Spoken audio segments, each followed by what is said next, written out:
The Innocent's Debt, Prologue. My world was small, and it smelled of roses and fresh-cut lilies. My name is Alessia Rossi, and my life was a quiet composition of simple things, built on the memory of my father. He was a gardener, a kind man, and all I had left. My flower shop was my sanctuary, a pocket of peace in a city with sharp teeth. I knew of the families who truly ran this place, the Morettis, the Falconis, but they were shadows, a world away from mine, until the day the shadows came to my door. He stepped into my shop, a blade in a tailored suit, flanked by 2 mountains in wool. His hair was black as a raven's wing, his face a masterpiece of severe, aristocratic angles. But it was his eyes that stole my breath. They were the color of a storm gathering over a winter sea, intelligent, ancient, and utterly, terrifyingly empty of warmth. "Alessia Rossi?" he asked, his voice a low, smooth baritone that sent a shiver of pure fear down my spine. "My name is Dante Moretti, the new dawn, the young, ruthless heir who had taken over after his father's murder 5 years ago, a monster from the whispers. Here in my small, safe world, I am here," he continued, his voice dangerously soft, "to collect a debt I stammered. I don't owe anyone anything." A cold, humorless smile touched his lips. "The debt was not yours. It was your father's." He stepped so close I could smell the expensive, cold scent of his cologne. "Your father, Marco Rossi, was a rat who sold my father to his enemies. He paid for his betrayal with his life. But his death was not enough. The debt is not fully paid. There is still the matter of interest." His smoky eyes held mine. "And the interest," he murmured, "is you. Vengeance is a cold comfort. It does not bring back the dead. For 5 years, it has been the only thing that has kept me breathing. I am Dante Moretti, and I am the dawn, an honor I inherited over my father's fresh grave. He was a lion, brought down by a snake he had welcomed into his garden, Marco Rossi, the gardener who sold my father's life for a pittance. I swore an oath in my father's blood the Rossis would pay. Rossi died begging, swearing his innocence. It was not enough. A life for a life did not account for the interest. It did not account for a son without a father. For the weight of the crown I was never meant to wear so soon. And then I found out about her. The daughter, Alessia, a quiet girl who ran a flower shop, an innocent, the perfect instrument for my final act of vengeance. When I walked into her shop, the fear in her eyes was a small, satisfying flicker in the cold cavern of my soul. But it was her defiance, the fire as she defended her father's worthless name, that truly intrigued me. She will serve, I tell my consigliere, Luca. She will live in my house, and every day she will be reminded of who her father was and what he cost her. "Be careful, my boy," Luca warns. "Hatred is a fire that can consume the man who wields it." I do not listen. I am not a boy anymore. I am the dawn. I think of the girl, alone in a cold room in my house, the florist, the innocent, the final payment on a debt of blood, and I feel nothing but the cold, clean satisfaction of a promise finally kept. Part 1. the florist. My world was small, and it smelled of rain-damp earth, of roses and fresh-cut lilies. My name is Alessia Rossi, and my life was a quiet composition of simple things. The morning sun slanting through the dusty glass of my small flower shop. Petali. The feel of cool petals under my fingertips. The ghost of my father's smile as he taught me how to coax a stubborn bud to bloom. He was all I had left, not the man himself. He'd been gone for 5 years, taken by a sudden, violent fever, but his memory. It was in the worn wooden handle of his favorite pruning shears, in the gentle way I spoke to the plants, in the quiet dignity I tried to carry in my heart. He had been a simple man, a gardener for the wealthy families on the hill, his hands always stained with soil, his heart always full of kindness. He was a good man, the best I had ever known. My shop was my sanctuary, a legacy of his love for growing things. It was a pocket of peace in the heart of a city that had sharp teeth. Everyone knew about the families that truly ran this place, the Morettis, the Falcones. Their names were whispers in the market, shadows that fell long and cold, but they were a world away from mine. My world was one of color, of life, of the gentle cycle of blooming and fading, until the day the shadows came to my door. It was a gray Tuesday afternoon. The bell above the door didn't jingle. It was pushed open with a force that made it slam against the wall. 2 men in impeccable, funereal black suits filled the doorway, their size and stillness sucking the very air from my small shop. They were mountains in tailored wool, their faces hard and unreadable. And then he stepped between them. He was not like them, where they were blunt force. He was a blade. He was tall, dressed in a suit so dark it seemed to absorb the light, his white shirt a stark, pristine contrast. His hair was black as a raven's wing, his face a masterpiece of severe, aristocratic angles. But it was his eyes that stole my breath. They were the color of smoke, of a storm gathering over a winter sea, intelligent, ancient, and utterly, terrifyingly empty of warmth. He was the most beautiful, dangerous thing I had ever seen. His gaze swept over my little shop, a look of cool dismissal on his face. Before it landed on me, it was not the look of a customer. It was the look of a predator that has finally cornered its prey. Alessia Rossi, he asked, his voice a low, smooth baritone that sent a shiver of pure, primal fear down my spine. I could only nod, my throat suddenly tight. He took a step forward, his polished shoes silent on my worn wooden floor. My name is Dante Moretti. The name slammed into me. The Morettis, the new dawn, the young, ruthless heir who had taken over after his father's sudden death years ago. A ghost from the headlines, a monster from the whispers. He was here, in my shop, in my small, safe world. I am here, he continued, his voice dangerously soft, to collect a debt. A debt, I stammered, my mind racing. I think you have the wrong person.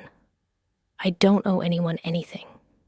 A ghost of a smile, cold and devoid of humor, touched his lips. Oh, no, little one, the debt is not yours. It was your father's. He took another step. So close now I could smell the clean, expensive scent of his cologne, a scent of sandalwood and something cold, like steel. Your father, Marco Rossi. He owed my family a great deal, and he paid for his betrayal with his life.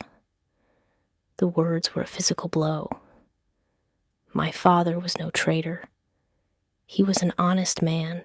Your father, Dante Moretti said, his voice dropping to a lethal whisper, was a rat who sold my father to his enemies. He was a Judas who cost me everything. He reached out, his fingers cool as they brushed a stray curl from my cheek. I flinched, but I was too frozen with shock and horror to move. But his death was not enough. The debt is not fully paid. There is still the matter of interest.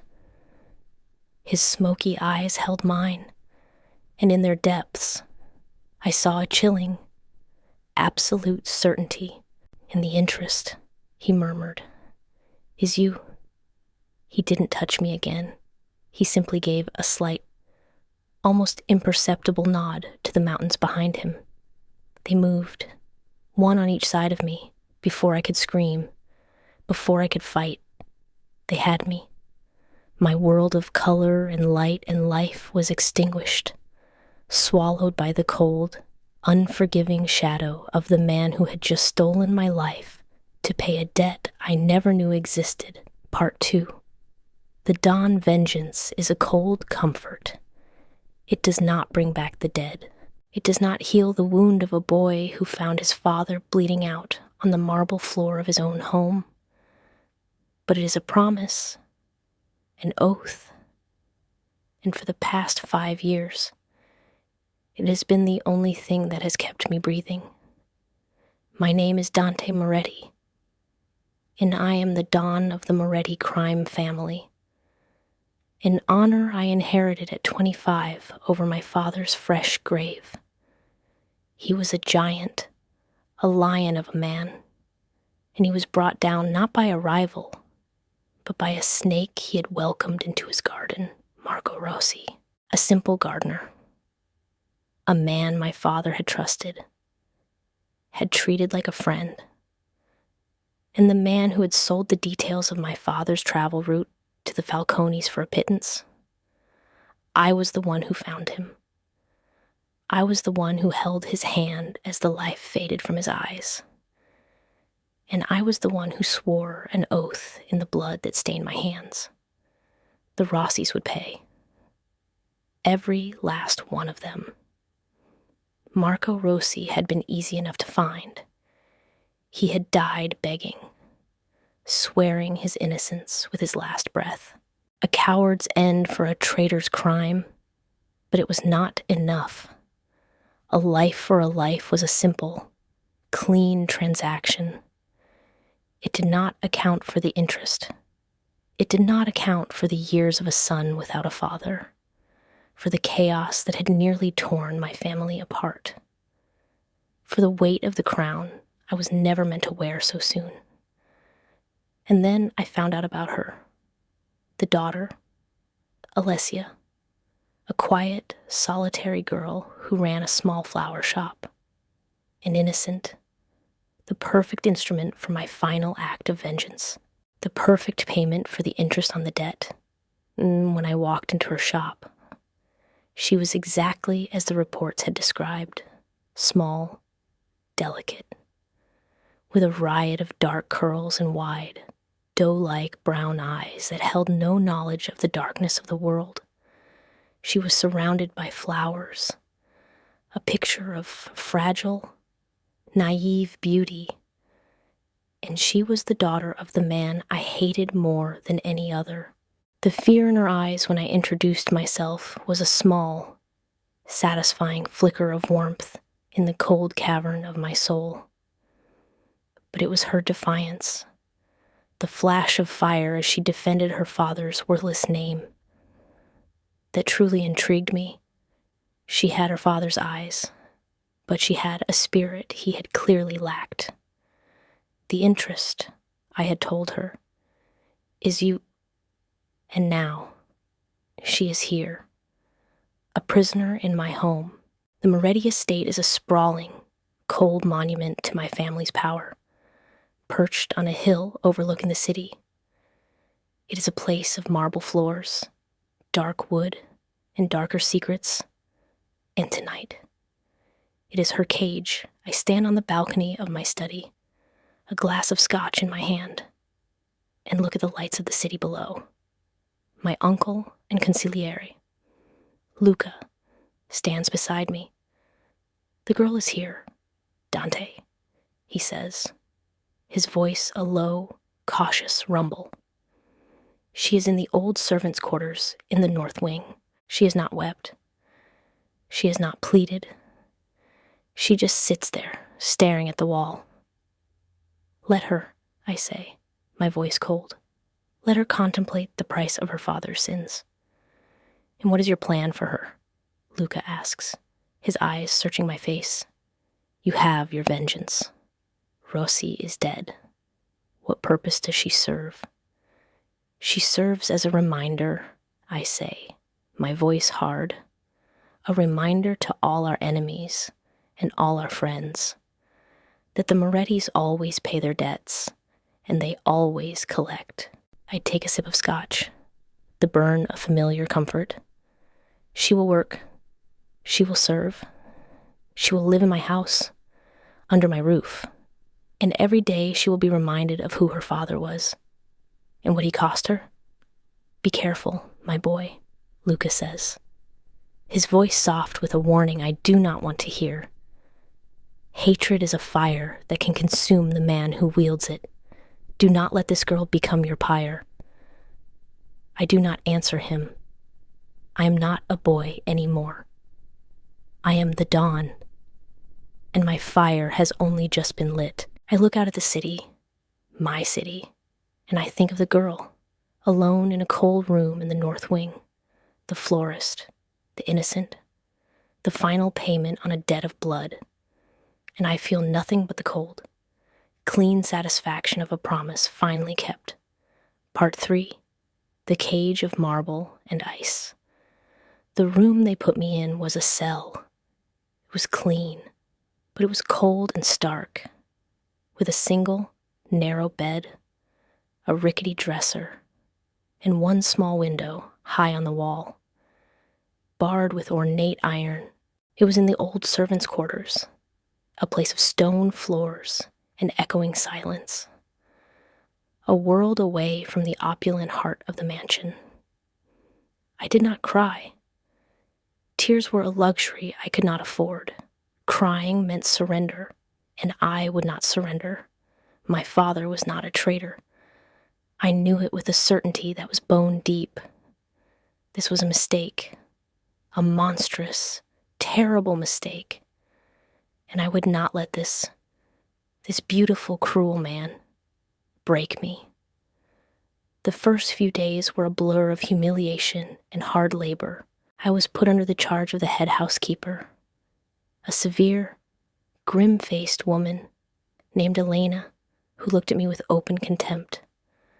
I was given a simple, gray uniform and set to the most back-breaking tasks, scrubbing the endless marble floors on my hands and knees, polishing the vast collection of silver until my arms ached, weeding the sprawling gardens under the hot sun. I did it all without complaint. I worked until my body screamed in protest, until my hands were raw and blistered. I met Elena's cold orders with a quiet, stubborn obedience. I would not give them the satisfaction of my tears. I would not give them the satisfaction of my defiance. I would simply endure. I rarely saw him.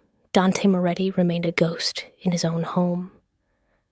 I would catch a glimpse of him sometimes, a dark, powerful figure striding down a corridor, or the low murmur of his voice from behind the closed doors of his study. Each time, my stomach would clench with a mixture of fear and a white-hot, righteous anger. He had built this cage of marble and ice around my life, and he didn't even have the decency to look at his prisoner. The confrontation I had been waiting for came at the end of my first week. I was in the main hall, polishing the massive, ornate banister of the grand staircase, When he appeared at the top of the stairs, he descended slowly, his movements fluid and graceful, his smoky eyes fixed on me. He stopped a few steps above me, looking down at me, at my gray uniform, at my dirt-smudged hands. "You are adjusting to your new station, I see," he said, his voice laced with a cool amusement. I did not look up. I continued my work, my rag moving in slow, deliberate circles on the polished wood. "I am doing the work you have assigned me," I said, my voice flat. "Look at me when I speak to you," he commanded, his voice dropping, losing its amusement, replaced by a cold edge of steel. Slowly, I straightened up. I raised my head and met his gaze. I let him see the anger in my eyes. I let him see that I was not broken. "Is there something else you require, Don Moretti?"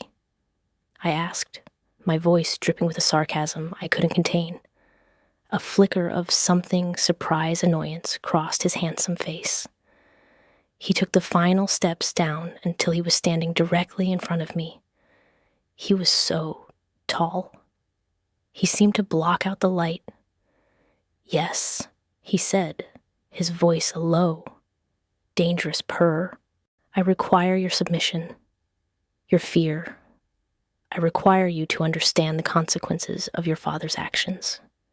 "The only thing I understand," I said, my voice shaking slightly, but my gaze unwavering, "is that you are a cruel man, hiding behind a terrible lie."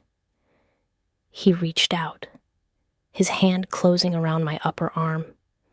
His grip was not brutal, but it was unyielding, a band of steel. "You will learn your place here, little florist," he snarled, his face inches from mine. "You will learn that my word is law, and you will learn to show respect. Respect is earned." I shot back, my heart hammering against my ribs. "It is not taken by force." For a long moment, we stood there, locked in a silent battle of wills. His smoky eyes burned into mine, searching for a crack, a flicker of fear. I met his gaze without flinching, pouring all of my grief, my rage, my unshakable belief in my father's innocence into that one look. Finally, he released me, pushing me back a step. "Go back to your work," he said, his voice a low growl. He turned and strode away, his back ramrod straight. I stood there, my arm tingling where he had touched me, my body trembling with the aftermath of the confrontation. I had looked the monster in the eye, and I had not looked away.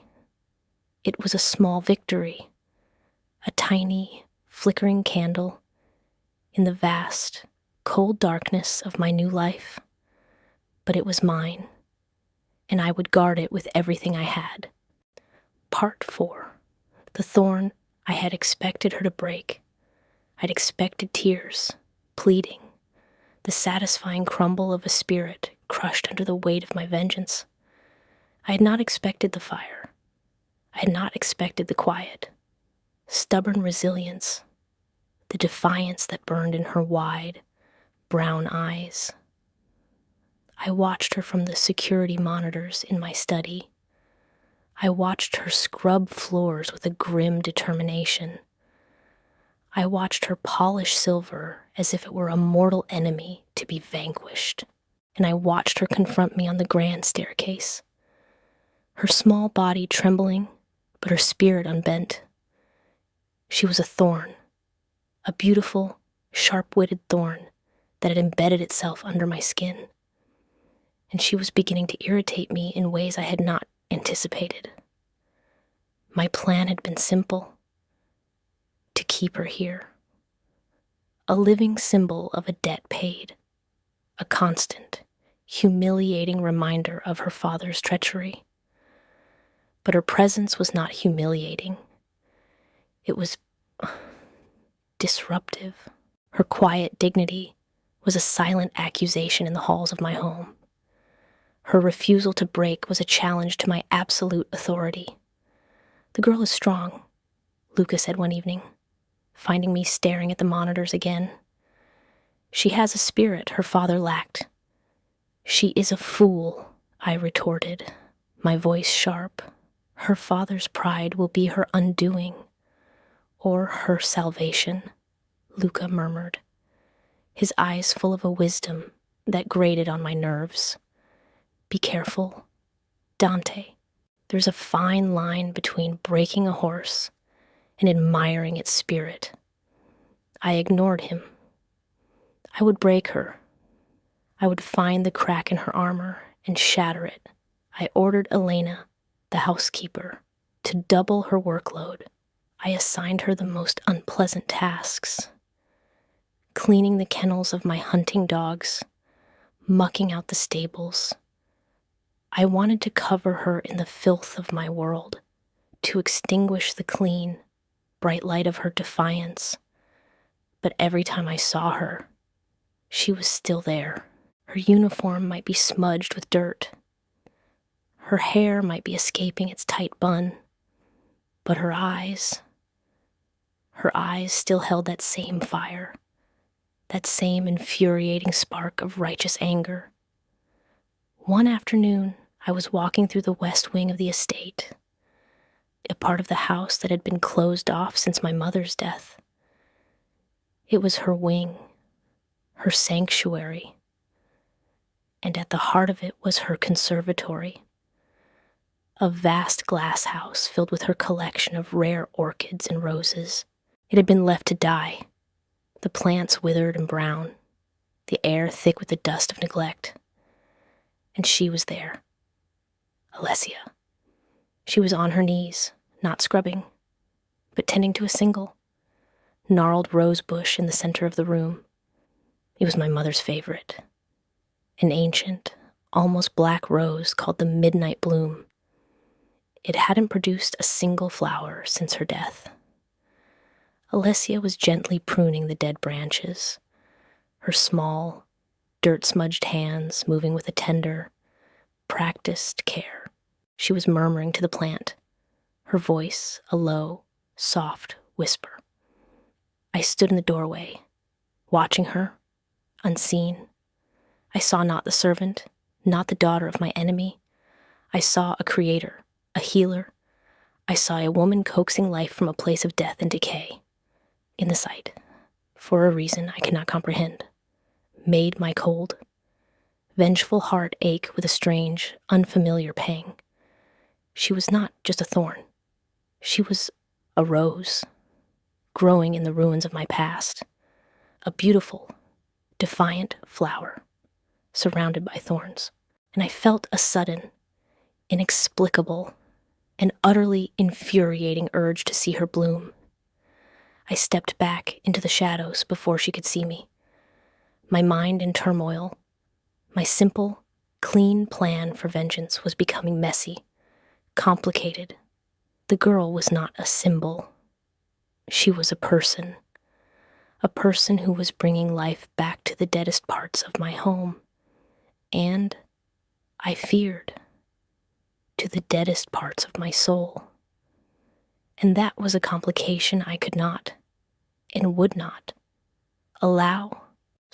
Part 5. Whispers in the marble halls.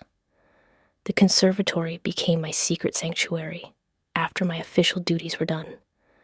When the great house fell into a hushed stillness, I would slip away to the west wing. It was forbidden territory, thick with dust and ghosts. But it was the one place I felt a sliver of my old self. I worked on the Midnight Bloom rose bush with a quiet desperation. It was a piece of my past, a connection to the work I loved, to the memory of my father, tending to it, feeling the familiar texture of soil and leaves, was like breathing after being held underwater. The rest of my life was a monotonous cycle of labor and vigilance. I learned to navigate the treacherous currents of the Moretti household. I learned the names of the guards, the routines of the staff, the hierarchy of the men in suits who came and went, their faces grim, their voices low. They were all part of Dante's world, a world of shadows and whispered violence. I started to listen, not out of simple curiosity, but with a purpose. I needed to find a way to prove my father's innocence. I knew the truth was hidden somewhere within these cold, marble walls. I would hear snippets of conversation as I polished silver in the dining hall or scrubbed the floors outside the study. They spoke of the old Don, Dante's father, with a mixture of fear and reverence. And sometimes they spoke of the betrayal. The Falcones knew every move he was going to make. I heard a grizzled captain say to another one day, it was a perfect trap. Someone on the inside had to have been feeding them information. It was the gardener, Rossi. The other replied gruffly, the Don proved it. But how had he proved it? No one ever spoke of evidence. They only spoke of Dante's certainty, of his cold, swift vengeance. It was a story that had been set in stone, a founding myth of the new Don's reign, and no one dared to question it. My break came from an unlikely source. An old, stooped man named Giorgio, who had been the head butler under Dante's father, had been kept on out of respect. He was quiet, almost invisible, but his eyes missed nothing. He had seen me in the conservatory one evening. He found me there, wiping my hands on my apron. Your father had a gentle hand with roses, he said, his voice a raspy whisper. So do you. My heart leaped. You knew my father? He nodded. He was a good man. Marco. Quiet. Kept to himself. Loved his family. He looked at me, his old, sad eyes full of a pity that made my own eyes burn. He was not a traitor, child, whatever they told you. How do you know? I whispered, my voice desperate. Because on the night of the betrayal, Giorgio said, his voice dropping even lower, the night the Falcones were given the root, your father was not here. He was at home, with your mother, who was sick with a fever. He never left her side. I know, because the old Don himself sent him home. He sent him home with a bonus to pay for a doctor. The world tilted, a concrete fact, an alibi. My father could not have been the one. Who else knew the route? I asked, my mind racing. Only 3 people, Giorgio said, his eyes darting nervously towards the corridor. The old Don himself, the new Don, Dante, and the consigliere, Luca, Dante's uncle, a man who was always at his side, his face a mask of calm, paternal wisdom, a man who had looked at me with something that resembled sympathy. Thank you, I breathed, my heart pounding with a wild, terrifying hope. Thank you, Giorgio. I had it. The first thread, the first crack in the lie that had imprisoned me. Now, I had to find a way to make Dante listen. I had to find a way to make the monster see the truth. That night, I waited. I knew he often worked late in his study, when the house was silent and dark. I slipped out of my room and made my way to the heart of the lion's den. I had no plan, only the desperate, burning conviction of the truth. I knocked on the heavy oak door of his study. After a long moment, his voice came, a low, irritated growl. What is it? I pushed the door open and stepped inside. He was at his desk. A single lamp casting his handsome face in harsh shadows. A half-empty bottle of scotch sat at his elbow. He looked up, his smoky eyes widening in surprise, and then narrowing with anger. "What are you doing here?" he snarled. "Get out." "You have to listen to me," I said, my voice shaking but firm. "I have proof. My father is innocent." Part 6. The unraveling thread, her words were an insolence, a madness. I had been sitting in the suffocating silence of my study, trying to drown the ghosts of my past in a bottle of scotch. And she had the audacity to appear at my door. Speaking of proof and innocence, "Get out," I repeated, my voice a low, dangerous growl. "Before I have you thrown out?" "No," she said, and the simple, quiet word was a defiance more potent than any scream. She took a step forward, into the small circle of light cast by my desk lamp. Her face was pale, her eyes enormous, but they burned with a conviction that was unnerving. "Giorgio told me, on the night my father supposedly betrayed yours, he wasn't here. Your father sent him home to care for my sick mother. He had an alibi." The name Giorgio and the mention of my father gave me pause. It was just enough to stop me from calling for the guards. "Giorgio is an old man. His memory is failing. Is it," she challenged, her voice gaining strength, "or is it the one memory in this house that hasn't been clouded by fear and blind loyalty?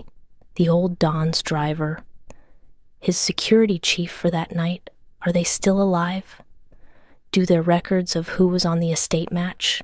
The story you've been telling yourself for 5 years?" The questions were sharp, precise. They were not the hysterical ramblings of a grieving daughter. They were the calculated probes of someone searching for a crack in the foundation. And to my fury, they found one. I had never questioned the details. I had been consumed by grief and rage. The evidence against Marco Rossi had been provided by my uncle, Luca, a signed confession, a bank transfer. It had been swift, clean, absolute. I had wanted a target for my pain, and Luca had given me one. "Your father was betrayed by someone in his inner circle," she pressed, her eyes never leaving mine. "Someone who knew the route, someone who was here that night, someone who had a reason to want him gone. It wasn't my father. It was one of your own. You are accusing my family," I snarled, rising from my chair, my control snapping. I stalked around the desk until I loomed over her. "You, the daughter of a traitor, dare to cast stones in my house. I am the daughter of a good man," she shot back, not flinching as I invaded her space. "And I will not let you dishonor his name to protect a lie." We stood inches apart, the air crackling with a tension that was no longer just about anger and grief. It was something else, something electric and dangerous. I could see the frantic pulse in her throat, smell the faint, clean scent of soap and roses that clung to her. She was infuriating. She was magnificent. And in that moment, the cold, hard certainty that had been my shield for 5 years began to crumble. A seed of doubt, small and poisonous, had been planted. "Get out of my sight," I whispered, my voice hoarse. It was not a command, it was a plea. I needed her to leave before I did something I would regret, before I reached for her, not in anger, but in a desperate, confusing need to. Would silence her kiss her, she held my gaze for a moment longer, then turned and walked out. leaving me alone in the silence with the ghost of her words and the bitter taste of doubt in my mouth. The next day, I could not get her out of my head. Her words, her fire, her unwavering belief. I found myself walking to the West Wing, to my mother's conservatory. She was there, of course, tending to the midnight bloom, and I saw it. A single, perfect bud, dark as velvet, nestled amongst the green leaves. The first bud in 5 years. The sight was a punch to the gut. She was bringing life back to this place of death. She was a healer, a creator. Was it possible that I had been wrong, that I had spent 5 years honoring my father's memory by persecuting the daughters of an innocent man? The thought was a poison, seeping into the foundations of my world. It is a lie, I said, my voice rough, making her jump. She turned, her eyes wide. What is, she asked. Everything, I said, my voice full of a frustration I couldn't contain. Your father's guilt, your presence here, all of it. Then find the truth, she said, her voice soft but firm. You are the dawn. You have the power. Or are you afraid of what you might find? The challenge was a gauntlet thrown at my feet. I am afraid of nothing, I lied. But as I looked at her, at the quiet strength in her face, at the impossible bloom on my mother's rose bush, I knew I was a liar. I was afraid. I was terrified that she was right, and if she was, then my entire world, my entire reign as dawn, was built on a foundation of sand, and I was the monster who had caged an innocent bird, only to find that she was the only one who could teach me how to sing again. Part 7, the first kindness. The shift in him was subtle, but undeniable. The overt cruelty vanished, replaced by a quiet, intense observation that was somehow more unnerving. He no longer looked at me with the cold certainty of a judge. He looked at me with the confused, angry eyes of a man at war with himself. He did not speak to me about our conversation in his study. He avoided me, but I could feel his presence everywhere. I would feel his eyes on me as I worked in the gardens, a prickling on the back of my neck that made me turn, only to find an empty balcony or a shadowed doorway. The seed of doubt I had planted was growing. I could feel it, but I knew it was not enough. He was a man ruled by a fierce, misguided sense of honor and a pride as hard as the marble in his halls. He would not admit he was wrong without irrefutable proof, and I had no idea how to find it. My small victory had come at a cost. The other staff, sensing the change in the Don's attitude, grew wary of me. Elena, the housekeeper, now treated me with a cold, suspicious distance. The only person who still spoke to me was Giorgio, the old butler, who would sometimes give me a small, encouraging nod from across a room. I was more alone than ever, an island in a sea of hostility and fear. One afternoon, I was in the library, a room I was not supposed to be in, dusting the towering shelves of books. It was a task assigned by Elena, a petty punishment for my perceived insolence. I was on a tall, rolling ladder, reaching for a high shelf. When my foot slipped, I cried out as the ladder wobbled, my hands scrabbling for a hold, for a terrifying moment. I was suspended in midair, and then I was falling. I braced for the impact, for the searing pain of hitting the hard floor. But the impact never came. Instead, I landed against something hard but warm. Strong arms wrapped around me, breaking my fall, crushing me against a solid chest. I looked up, my heart hammering, into the smoky, startled eyes of Dante Moretti.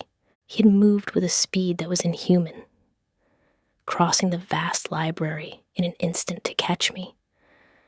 We were frozen for a long moment, tangled together, my body pressed against his.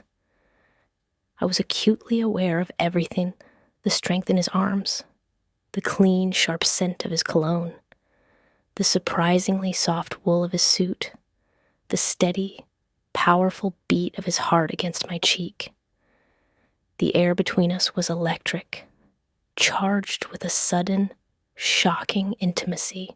His expression was a mixture of shock, anger, and something else, something deeper that I couldn't name. "Are you hurt?" he asked, his voice a low, rough growl. I shook my head, unable to speak.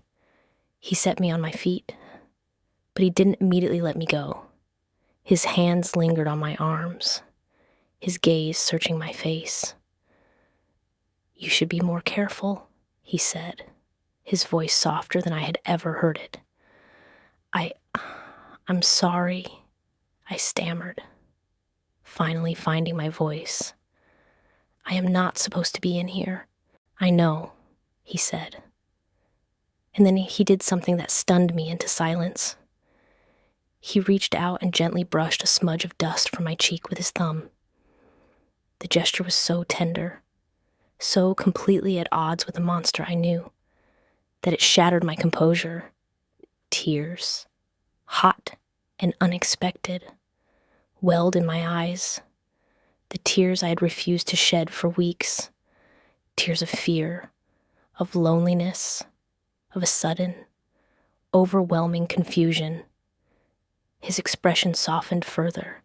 The anger vanished, replaced by a look of profound, aching conflict. He looked like a man seeing a ghost. He dropped his hand as if he'd been burned and took a step back, the walls of ice slamming back into place around him. "Go," he said, his voice a hoarse whisper. "Go back to your room. Do not come in here again." I fled. I ran back to the cold safety of my cell, my heart in turmoil. He had caught me. He had held me. He had shown me a moment of kindness, of gentleness. It was the first crack in the monster's facade. And I knew, with a terrifying certainty, that the kindness of a monster is a far more dangerous thing than his cruelty. It gives you something to lose. It gives you hope. And hope, in a cage like this, was the most dangerous thing of all. Part 8. The Ghost of a Doubt. The feel of her in my arms had been a shock to the system. The soft, fragile weight of her, the scent of dust and roses, the terrified, trusting way she had looked up at me. It had been years since I had held anyone with the intent to protect rather than to harm. The instinct had been primal, immediate, and it had shaken me to my core. The kindness, the gentle touch, it had been a moment of madness, a betrayal of my own vow. But seeing the tears well in her wide, brown eyes, it had undone me. I had seen not the daughter of my enemy, but a lonely, frightened girl who was being punished for a crime she did not commit. The doubt was no longer a seed. It was a venomous vine, wrapping itself around my heart, squeezing the certainty from it. I locked myself in my study, but I could not escape her. I saw her face in the flames of the fireplace. I heard her voice in the sigh of the wind outside. I could still feel the phantom weight of her in my arms. Luca found me there, staring into the fire, the untouched scotch on my desk. "The girl," he said, his voice quiet. "She's becoming a problem." Dante, the men are talking. They see your hesitation. There's no hesitation. I lied, my voice a low growl. She is a servant, a payment, nothing more. Is she? Luca asked, his eyes searching my face. Your father was a man of passion. It was his greatest strength and his greatest weakness. Do not make his mistakes. Do not let a woman cloud your judgment. His words were meant as a warning, but they sparked something else in my mind. My father, his passion. He had been a hard man, a ruthless Don, but he had loved my mother with a fierce, all-consuming devotion. And he had trusted his friends with a loyalty that had ultimately cost him his life. Was it possible? Had his trust been betrayed by someone other than Marco Rossi? The thought was a heresy. It was a betrayal of the one truth that had guided my life for 5 years, but I could not shake it that night. I did something I had not done since my father's death. I went down into the archives, into the dusty, climate-controlled room where the Moretti family's secrets were kept. I pulled the file on my father's murder. The evidence Luca had presented was all there. The signed confession from Marco Rossi, his signature a shaky scrawl, the records of a large, anonymous bank transfer into his account, dated the day after the hit. It was clean. It was damning. It was too clean. My father was a paranoid man. His inner circle was kept deliberately small. The route he had taken that night, a last-minute change, had been known only to a handful of people. Rossi had not been on that list. I spent hours in that cold, silent room, poring over old security logs, personnel files, financial records.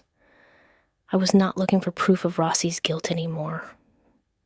I was looking for proof of his innocence. I was looking for the ghost that had haunted my house for 5 years, the real traitor.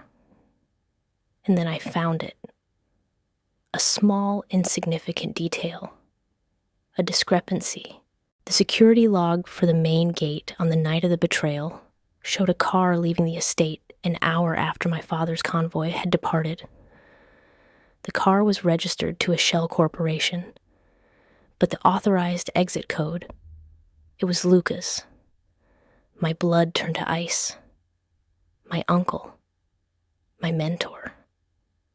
The man who had guided me, who had helped me pick up the pieces of my shattered world. The man who had handed me the proof of Marco Rossi's guilt. It was not proof of his own guilt. It was circumstantial, a loose thread, but it was enough.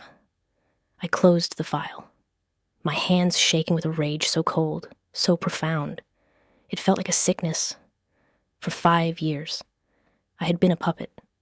My grief, my vengeance, had been a tool, used by the man I trusted most, and I had directed all of it at an innocent girl. A girl who was currently sleeping in a servant's cell in my house. The guilt was a physical weight, a crushing stone in my chest. I had to know the truth, and I had to do it without alerting the viper who slept under my own roof. I left the archives and went to find my most trusted captain, a young, hungry killer named Nico, who owed his life to me. Nico, I said, my voice low and hard, I have a job for you. It is off the books. No one is to know, not even my uncle.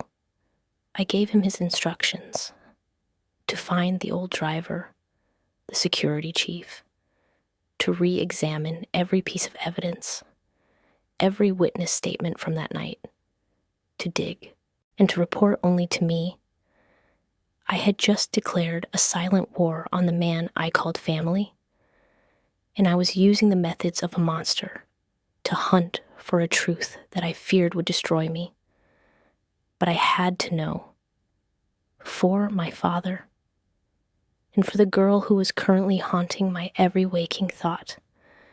The girl I had wronged in the most terrible way imaginable. Part 9. The Gilded Caged. The atmosphere in the mansion grew thick with an unspoken tension. Dante's avoidance of me became absolute.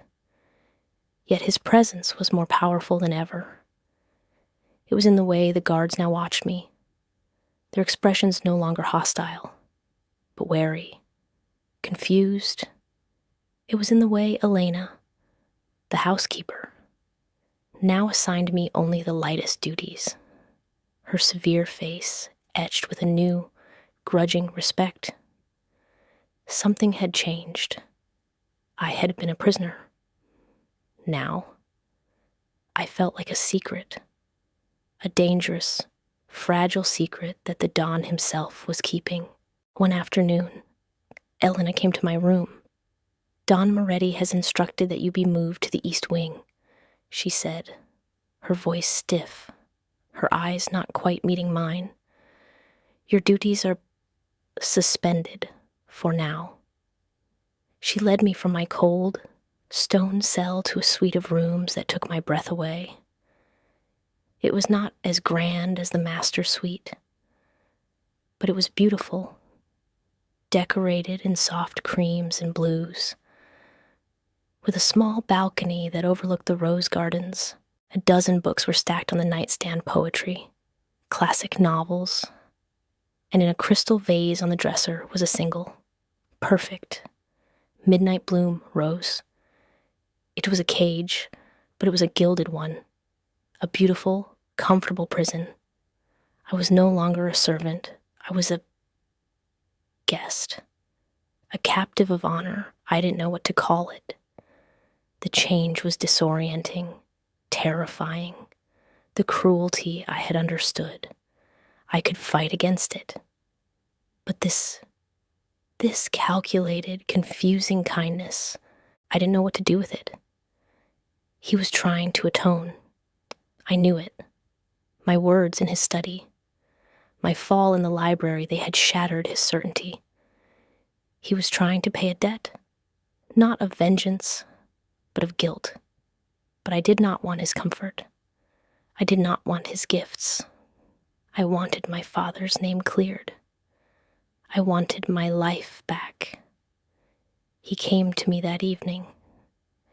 He knocked softly on the door of my new room before entering. He was not wearing his usual severe suit, but a simple dark sweater and trousers. He looked younger, more approachable, more dangerous. He gestured to the room. "Is it to your liking?" "It is a beautiful prison," I said, my voice quiet. "Thank you." My coldness did not seem to deter him. He walked to the balcony, looking out at the gardens. "The roses are blooming," he said, "for the first time in 5 years." "They just needed some care," I replied. He turned to look at me, and his smoky eyes were filled with a raw, aching guilt that made my heart clench. "As did you," he said, his voice a hoarse whisper. "Alessia, He couldn't say the words. He couldn't say, "I'm sorry." The pride of the Don, the weight of his name, was too great. "I don't want your apologies, Dante," I said, my voice trembling. "I want the truth." "I'm looking for it," he said, and the sincerity in his voice was absolute. "I swear to you, I am—" He took a step closer. The air between us thrummed with all the things we could not say. The anger, the guilt, the fear, and the terrifying, undeniable pull that had been there since the beginning.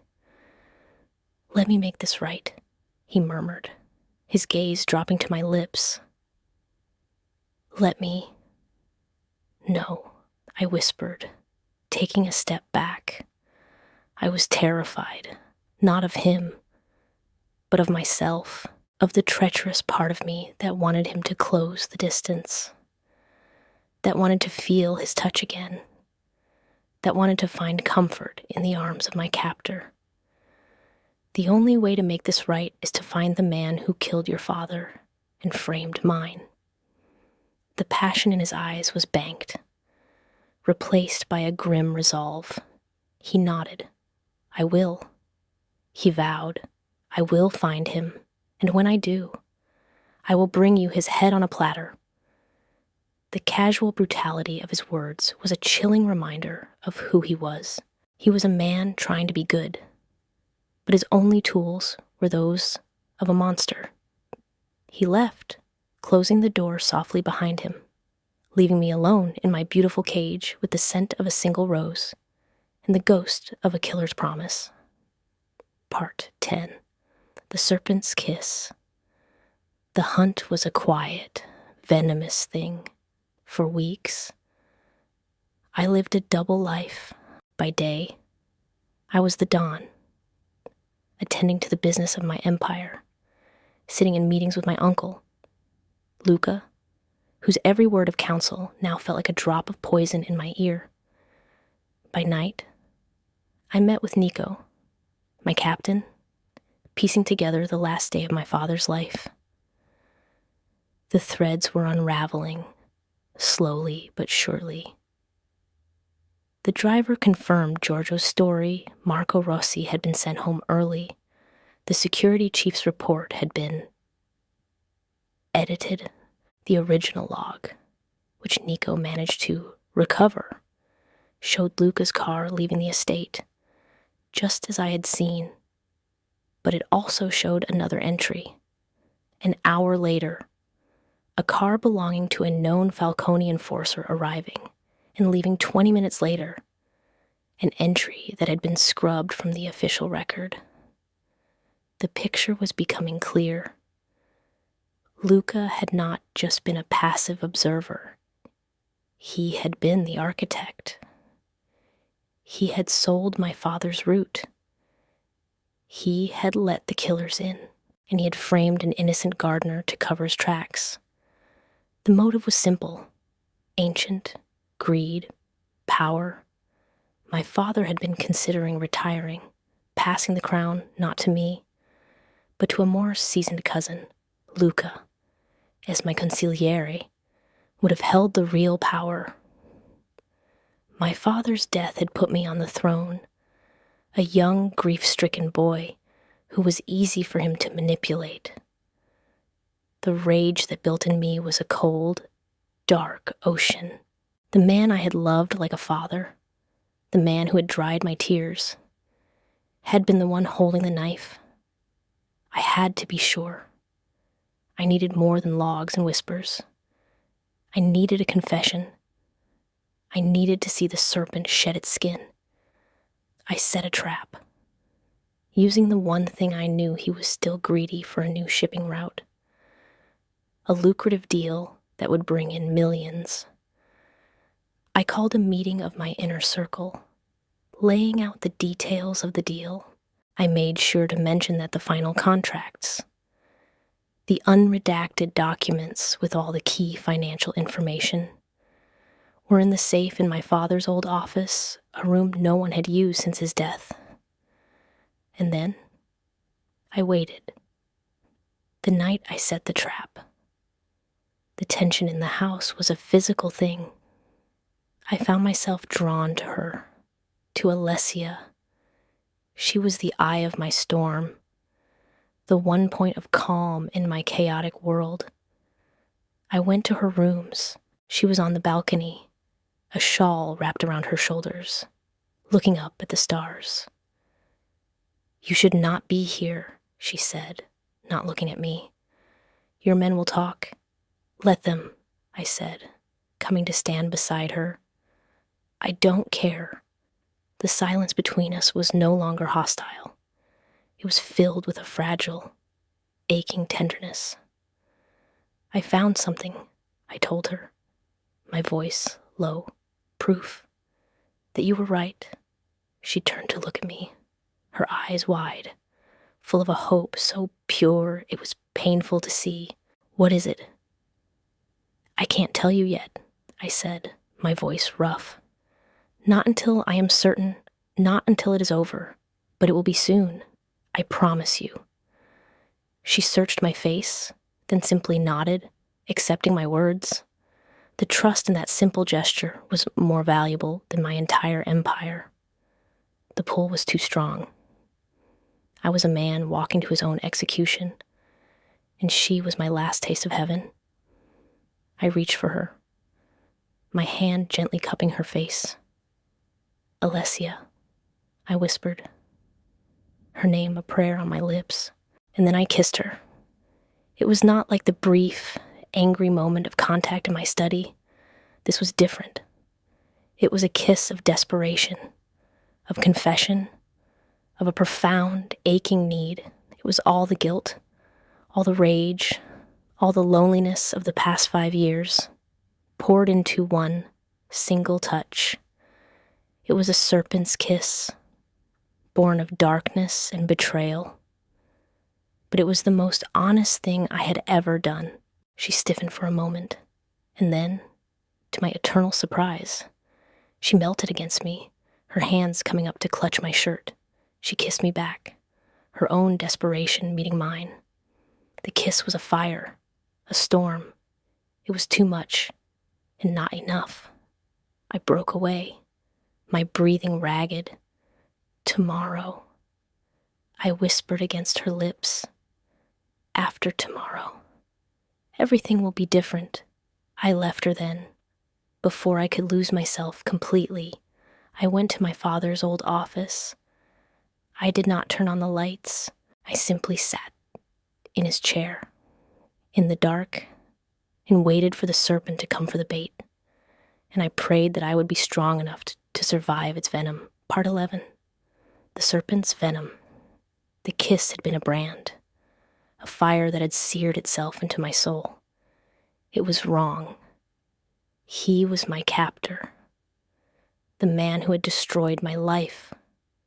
And yet, in his arms, I had felt a sense of belonging so profound it terrified me. His promise after tomorrow, everything will be different, had echoed in my heart, a terrifying, hopeful drumbeat. I could not sleep. I paced my beautiful room, a tiger in a gilded cage. What was happening tomorrow? What had he found when was I on the verge of freedom? Or was I simply falling deeper into the beautiful, dangerous trap of my own feelings? A noise from the corridor startled me. A soft footstep. It was late. The house was silent. Curiosity and a deep, unsettling premonition made me open my door a crack. I saw a figure moving silently down the hallway, a shadow in the dim light. It was Luca, Dante's uncle. He was not heading to his own quarters. He was heading toward the old, unused wing of the house, toward the old Don's office. A cold dread washed over me. Why would he be going there? In the dead of night, I had to know. My heart pounding. I slipped out of my room, my bare feet silent on the cold marble floor. I followed him at a distance, using the shadows of the grand, empty house as my cover. He moved with a quiet, furtive purpose. He reached the door to the old office, looked both ways down the corridor, and then, using a key, he let himself in, closing the door softly behind him. My mind raced. Dante's promise, Luca's secrecy. A terrible, horrifying picture began to form in my mind. I crept to the door. It was a heavy oak, but there was a large, old-fashioned keyhole. I knelt down, my hands trembling, and peered through it. The office was dark, but a sliver of moonlight from the window cut through the gloom. I could see Luca at the far end of the room, in front of a large, ornate safe that was hidden behind a painting. He was working the combination, his movements quick and practiced. And then I saw the other figure, a shadow. detaching itself from the deeper shadows of the armchair by the desk. It was Dante. He had been waiting. My breath caught in my throat. This was it. This was the trap. Looking for something. Uncle Sio, Tita. Dante's voice was a low, chilling whisper in the silent room. Luca froze, his back ramrod straight. He turned slowly, his face a mask of disbelief and horror. Dante, what are you doing here? This was my father's office, Dante said, his voice dangerously soft as he stepped into the sliver of moonlight. I find it helps me think. He took another step forward. The question is, what are you doing here? There is nothing in that safe for you. The contracts for the new shipping deal are in my own office. Luca's composure crumbled, replaced by the desperate panic of a cornered rat. I was just ensuring everything was secure. Were you? Dante asked, his voice dripping with a sarcasm that was colder than any ice. Or were you looking for the evidence that tied you to my father's murder? The evidence you were too afraid to destroy then?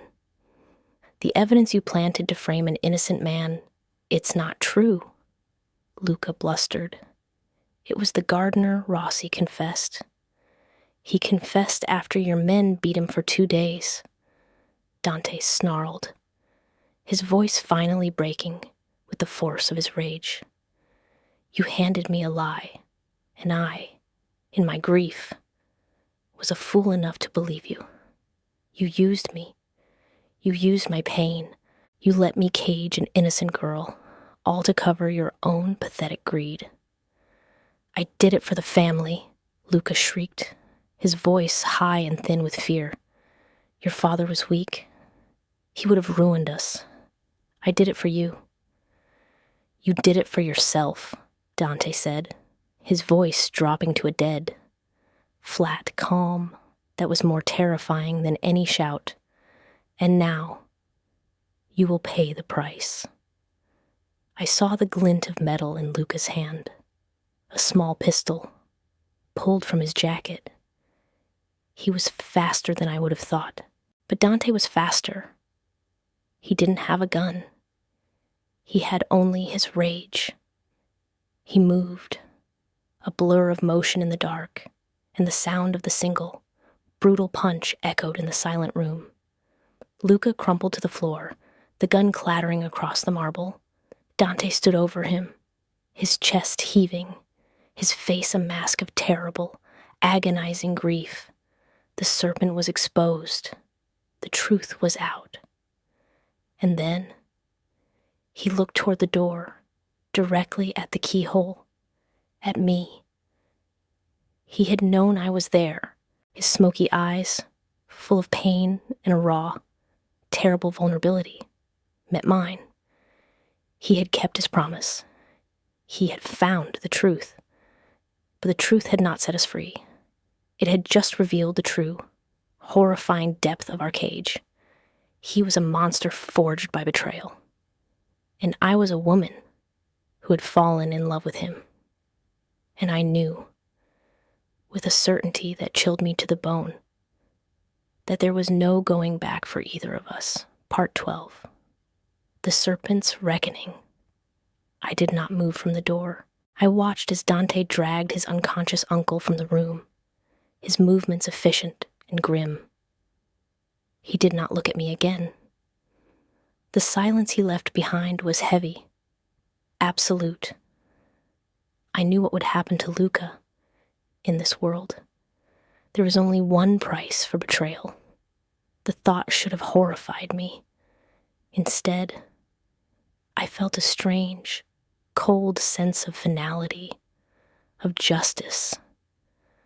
The serpent that had poisoned both our lives was finally being dealt with. I went back to my room, but not to sleep. I sat on the balcony, watching the first faint hint of dawn painting the eastern sky in shades of gray and rose. I was waiting. He came to me as the sun broke over the horizon. He looked broken. The rage was gone, replaced by a profound, hollow exhaustion. He had not slept. There were new, faint lines of pain etched around his mouth and eyes. He had just killed a man he had once loved as a father. He stopped in the doorway of the balcony, his large frame silhouetted against the morning light. "It is done," he said, his voice a hoarse whisper. He confessed to everything. Before the end. I simply nodded. He walked toward me, stopping just before me. "He is gone. The man who framed your father is gone. The debt. It is paid." He looked down at me, and his smoky eyes were filled with a shame so deep it was a physical wound. "You are free, Alessia. Truly free. I have arranged for a car. It will take you anywhere you want to go. I have also arranged for a transfer of funds to an account in your name. Enough that you will never have to work again. It is not enough. It will never be enough to repay what I have done to you. But it is a start." He was letting me go. He was giving me back my life. It was everything I had wanted, everything I had fought for, and my heart shattered into a million pieces. The silence stretched, filled only by the sound of the morning birds and the frantic beating of my own heart. I should have been relieved. I should have been overjoyed. Instead, all I felt was a vast, terrifying emptiness at the thought of a life without him, a life without his stormy eyes, his rare, devastating smiles, his dangerous, protective presence. "What about you?" I whispered, my voice trembling. He gave a short, humorless laugh. "I am the dawn," he said, his voice flat. "I will do what I have always done. I will rule. I will run my empire. I will be the monster they all expect me to be." He looked away, out at the sunrise. "It is better this way. You are like the sunrise. Alessia, you are all light and warmth and new beginnings. You do not belong in my world of shadows." "And what if I don't want to leave?" I asked, the words tearing themselves from my soul. He turned back to look at me, his face a mask of disbelief and a dawning, fragile hope. "What? You were a monster," I said, my voice gaining strength as I stood to face him. "You were cruel and unjust, and you built a cage around my life. But you were a monster forged by a lie that I helped you to see." I took a step closer, my hand coming up to gently touch his cheek. He flinched, but he did not pull away. "I have seen the man behind the monster. Dante. The man who loves his mother's roses. The man who caught me when I fell. The man who kept his promise to find the truth, even when it cost him everything." Tears streamed down my face, but they were not tears of sadness. "I do not want your money. I do not want a new life." I took a deep, shuddering breath. "I want you." He stared at me, his own eyes shining with an emotion he could no longer hide. He pulled me into his arms, crushing me against him, his face buried in my hair. I could feel the tremors that racked his powerful body. The dawn of the Moretti family, the cold, ruthless monster, was weeping. "I don't deserve you," he choked out, his voice ragged. "After everything I have done." "No," I whispered, my arms wrapping around his neck, holding him tight. "You don't, but I am staying anyway." He pulled back, his hands framing my face, his smoky eyes searching mine. "Are you sure, Mia Rosa?" he whispered. using the Italian for my rose. My world will never be safe. It will always be filled with darkness. Then I will be the light. I replied softly. He kissed me then, a kiss of redemption, of surrender, of a new beginning forged in the ashes of an old lie. The innocence debt had been paid, not with vengeance, but with a love that was strong enough to heal the deepest of wounds. We had found each other in the darkness, and together we would walk into the dawn. Part 13. A fragile dawn. Our new beginning was not a fairy tale.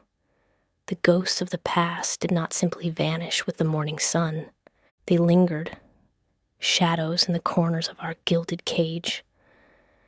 The truth of Luca's betrayal sent a shockwave through the Moretti organization, and Dante had to be ruthless in purging the last vestiges of his uncle's influence. He was the Don again, cold and efficient. But now, when he came back to me at night, the hardness in his eyes would soften, and he would let me see the weariness. The cost of his crown, I, in turn, had to find my place in this dangerous alien world. I was no longer a servant, but I was not yet a queen. I was the Don's woman, a position of precarious honor. The men looked at me with a new respect, but it was tinged with fear. The wives of the captains treated me with a distant, polite curiosity. I was an outsider, the florist who had captured the monster's heart. But Dante made it clear to everyone that I was not to be trifled with. She is the heart of this house, he announced at a dinner with his inner circle, his hand resting possessively on mine.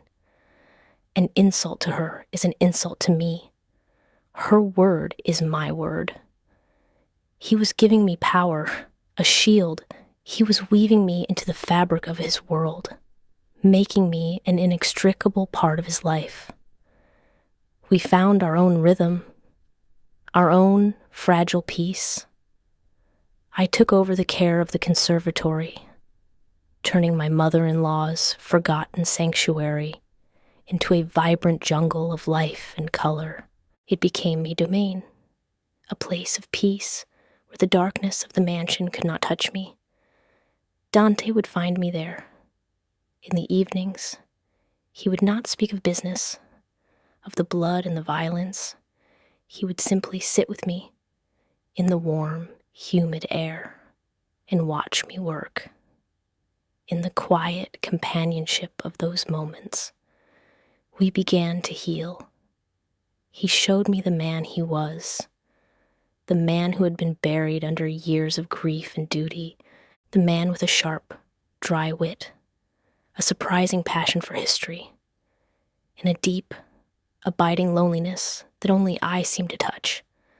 And I, in turn, began to shed the skin of the victim. I was not just the girl who had been wrongly imprisoned. I was a survivor. I was the woman who had faced down a monster and had found a man. I found a strength in myself I never knew I possessed. But the outside world, the world of rivals and enemies, was always there, a constant threat on the horizon. The Falcones, who had been allied with Luca, saw the internal strife as an opportunity. The whispers of war grew louder.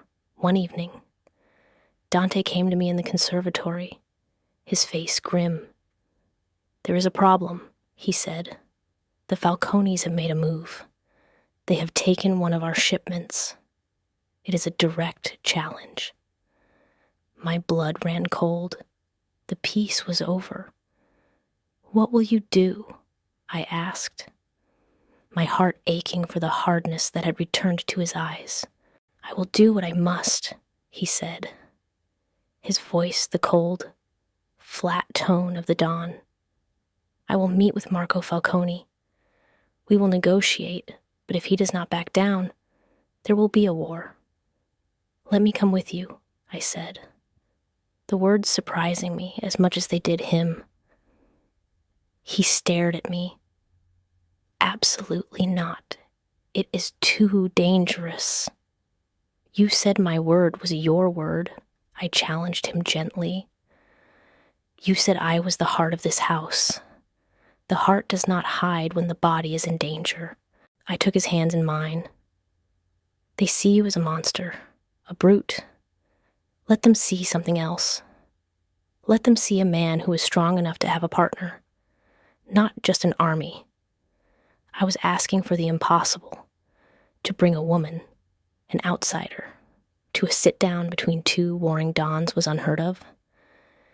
It was a sign of weakness, or I gambled. It was a sign of a new kind of strength, a new kind of power. He searched my face for a long moment, a silent, furious battle raging in his eyes. And then, to my astonishment, he gave a single, sharp nod. Very well, he said, his voice a low growl. You will come, but you will stay by my side, and you will not say a word. I had just stepped out of my sanctuary and onto the battlefield. I was no longer just tending to roses. I was about to face the wolves. Part 14. The Queen's Gambit. The meeting was held in the private dining room of a neutral, high-end restaurant. The tension in the room was a physical thing, thick and suffocating. On one side of the table sat Dante, myself, and his most trusted captains.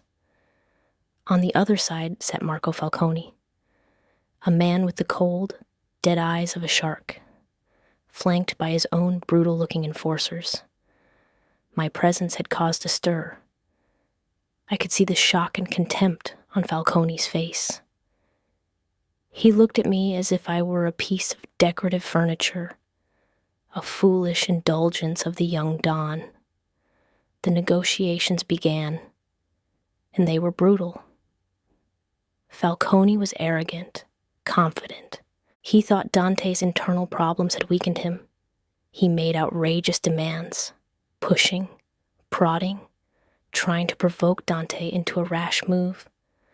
I watched Dante, my heart in my throat. I saw the muscle clenching in his jaw, the cold fire building in his eyes. He was a predator being baited, and his control was stretched to its limit. And then, I did something I had promised I wouldn't. I spoke. Don Falcone, I said, my voice quiet but clear, cutting through the tense, masculine posturing. Every head in the room snapped toward me. Falcone looked at me with open disbelief. Dante's face was a mask of stone, but I saw a flicker of warning in his eyes. My father, I continued, my gaze steady on Falcone's face, was Marco Rossi, a gardener, a man your family, in collusion with a traitor, used as a pawn in your failed attempt to cripple the Moretti family 5 years ago. A shocked silence fell over the room. I had just laid a grenade on the table.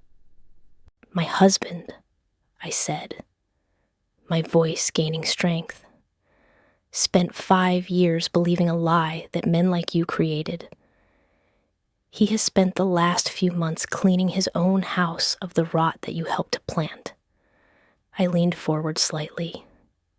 He has shown that he is not his father. He is stronger, wiser, and he does not make the same mistakes. I looked from Falcone to his captains. You see his actions as a sign of weakness. I see them as a sign of a formidable strength.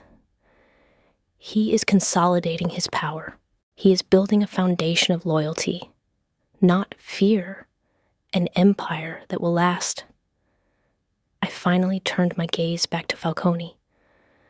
The question you must ask yourself, Don Falcone, is not whether you can win a war against the Morettis today. The question is, do you truly want to make an enemy of the man Dante Moretti is becoming? Or do you want to be an ally to the most powerful Don, this city has seen in a generation. I sat back, my heart hammering.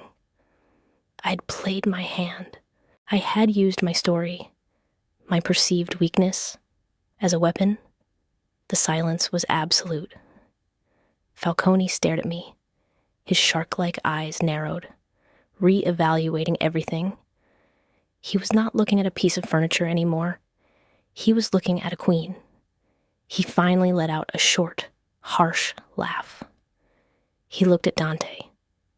"You have a surprising asset, Moretti," he said, a new grudging respect in his voice.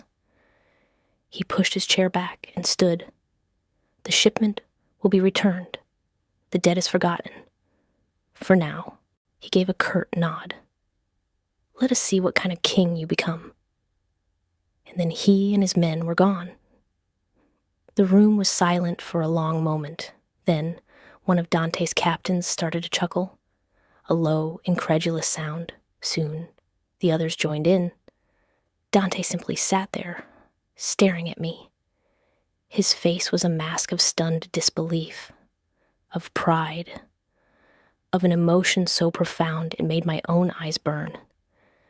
He reached across the table and took my hand, his grip tight, possessive. "Let's go home, Mia Regina," he murmured, using the Italian for "my queen," in the car on the way back to the estate. He pulled me against him. "You were magnificent," he whispered into my hair. "You were terrifying. You said I was the heart of the house." I replied softly, my head resting on his chest. "I was just protecting my home." He was silent for a moment. Then he said, "I think it is time we made it official." I looked up at him. "What do you mean?" He pulled a small velvet box from his pocket. He opened it. Inside was a simple, breathtakingly beautiful diamond ring. "Alessia Rossi," he said, his voice rough with an emotion I had never heard before. "The debt is paid. The ghosts are laid to rest. Now. I am asking, not as a Don, but as a man. Will you be my wife?" Tears streamed down my face as I looked from the ring to his smoky, searching eyes. The monster, the captor, the king, the man I loved. "Yes," I whispered. "Yes, Dante. I will." Part 15. The Bloom. Our wedding was not a grand affair for the city to see. It was a private ceremony, held in the conservatory, my sanctuary, which was now bursting with life and color. We stood under an archway of midnight bloom roses, which had finally come into their full, glorious bloom. Their dark, velvety petals, a testament to the life that could be coaxed from even the darkest of places. We were surrounded by our family, not the old, fearful capos, but a new, smaller inner circle built on the loyalty Dante had earned. Giorgio, the old butler, stood as my witness, his face beaming with a quiet, paternal pride. I was no longer Alessia Rossi, the florist, the prisoner. I was Alessia Moretti, the wife of the Don, his queen. Our life was never simple. The world outside the estate walls was still dangerous. There were always threats, always rivals. But now, we faced them together.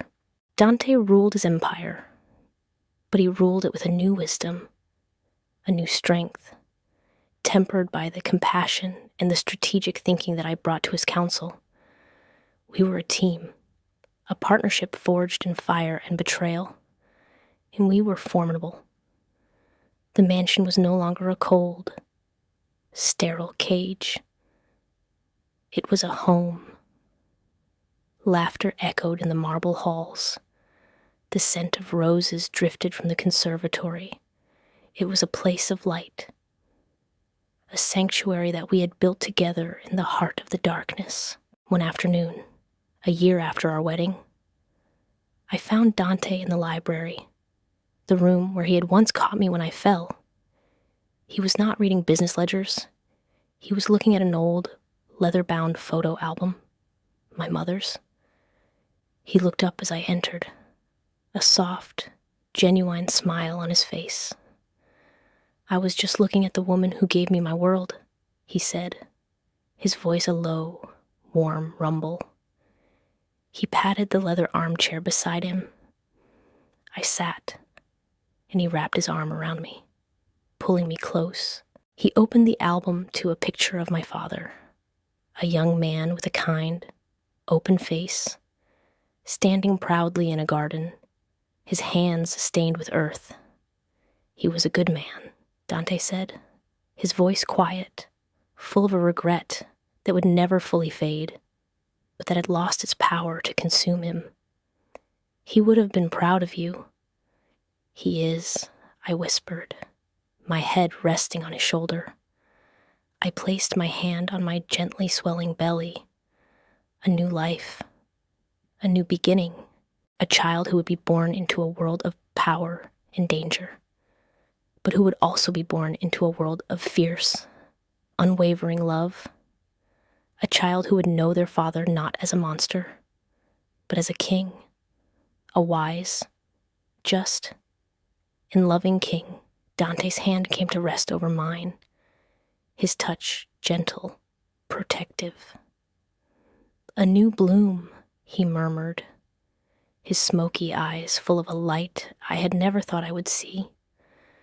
The innocence dead had been a terrible, unjust thing, but from its ashes, something beautiful and strong had grown. A love that was both a sanctuary and a fortress. A rose that had learned to bloom in the heart of the storm. And it was more than I had ever dreamed of. It was everything